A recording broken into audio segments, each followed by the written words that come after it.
Le système public ne s'améliorera pas. Hein. Je suis conscient de ça à 73 ans.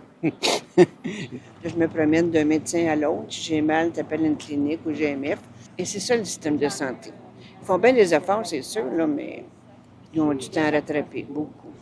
Actuellement, les urgences débordent. On est à 115 % de taux d'occupation, ce qui fait que les gens attendent en moyenne 5h33 avant de voir un médecin. Et selon une étude de l'Institut économique de Montréal, les temps d'attente sont en augmentation depuis les dernières années. Malheureusement, ce qu'on constate, c'est que depuis 2018, il y a eu une augmentation. Donc, l'an dernier, les Québécois ont attendu 5h12 minutes pour une visite typique à l'urgence, comparativement à 4h31 minutes en 2018. Donc, c'est une augmentation de 41 minutes quand même. Pour l'Institut économique de Montréal, le problème ne viendrait pas d'un sous-financement de l'État, même que les dépenses en santé ont augmenté de 24 milliards cette année. C'est pas autant une question d'argent qu'une question de comment est-ce que le système est géré et en partie aussi d'un manque de flexibilité au niveau du système. C'est pour ça qu'on propose que si les délais sont déraisonnables au public pour vous faire traiter ou si ça coûte moins cher au privé, bien vous allez pouvoir utiliser votre carte Soleil pour aller au privé, vous faire soigner dans des délais raisonnables. Le Parti conservateur de Éric Duhem est clair, selon lui, le privé est la solution pour améliorer le système de santé québécois. De son côté, le Parti québécois abolirait Santé Québec, mais pour ce qui en est de la question du privé ou du public, le parti ne s'est toujours pas positionné.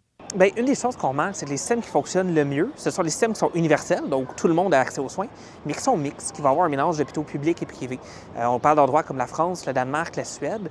Ces systèmes-là, s'ils fonctionnent mieux, c'est pas à cause que, il y a du privé et donc le privé est meilleur, mais simplement parce qu'ils ont une capacité d'expérimentation qui est plus grande. Mais laisser le privé prendre plus de place, c'est pas une idée qui fait l'unanimité.